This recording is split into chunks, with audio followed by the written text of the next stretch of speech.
Hi, welcome. On this video, again, I want to take just a minute to talk about or answer the question that I get often during the training process is, when can I pet my dog? Okay, that's a big question that's on people's minds based, again, on how they've been connecting and interacting based on their expectations. Again, we get dogs, because we do care. I mean, that's the whole point. You have empathy, you love animals.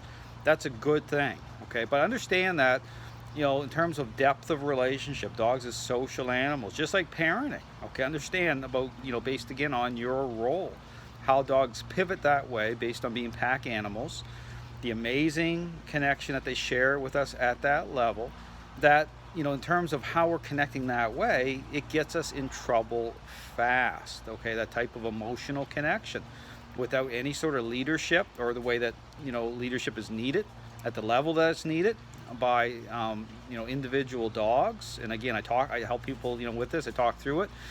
But again, understand the big focus typically is when can I pet my dog? Understand that comes from this idea of what training is. It's a very popular idea that training is a learning-based exercise. And again, I encourage you to go watch my 10-part series, okay, where I break that stuff down and show why it is I approach training the way that I do, by way of an interaction-based approach.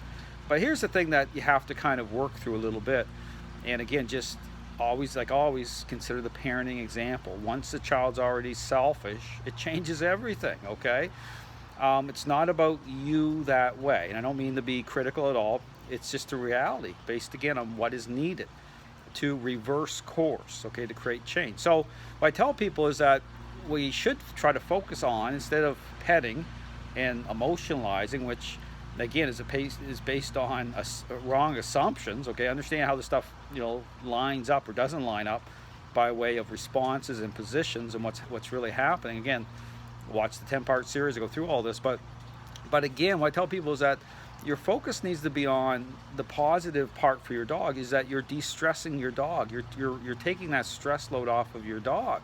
And you're moving towards a better relationship, truly a better relationship, not the appearance of a better relationship. And it's not really getting better at all by way of appearances and, bribing dogs. I talk about, how that's perceived once the dog's gained control, by way of motivating dogs that way, in a very superficial way. But depth of relationship. So what you're doing is you're taking, as the dog comes into agreement, okay, with these interactions, the stress load's coming off the dog.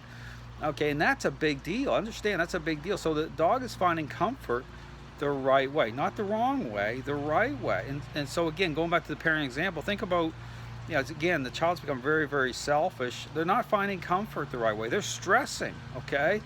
Because again, it's about relationship. So again, I would really encourage anyone that's, looking that way in terms of getting something out of the process that way, is to think different. Because understand, that's the problem, okay, is again the superficial way in which trainers in general are jumping in. And this is just, understand, this is so entrenched, it's so hardwired in. It's hard to get people to think different. It's like, how can I get this dog to respond so I can reward the dog for going into certain positions? And that is the wrong way to think, totally the wrong way to think. It should be, apologize for a little noise out here, there's someone's mowing their lawn here next door. But again, it's all about thinking differently. But again, lining up with the parenting example. I mean, like 5 minutes into dealing with a relationship problem with a already selfish child, this would be like doing high fives and a reward for pulling out the Xbox games for generating some responses. Totally wrong way to think. I understand there's so much deception in the dog training world, and people are selling it that way. And then people wonder, why is the behavior issues aren't going away? Well, that's why. It's this idea. It's how it's applied. And there's no kind of consideration for any depth, any sort of moving beyond appearances, looking at say, okay, what's the problem here? So again, I answered those questions a long time ago.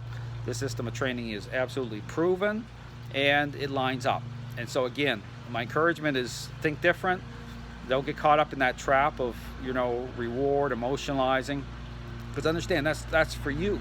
That's not for your dog. Okay, it's already, the context of that's already changed. The dog has already gained control. So, and they found comfort that way, which isn't a good thing, okay? So the petting is for you, but you have to break free of that. I know that's hard, but the replacement of that, what helps people is to consider that you're taking stress off your dog. It's a big deal. You're making your dog truly happy. So that's what you need to focus in on. And then you're connecting at a deeper level, a better bond, and truly a better relationship. Thanks for watching.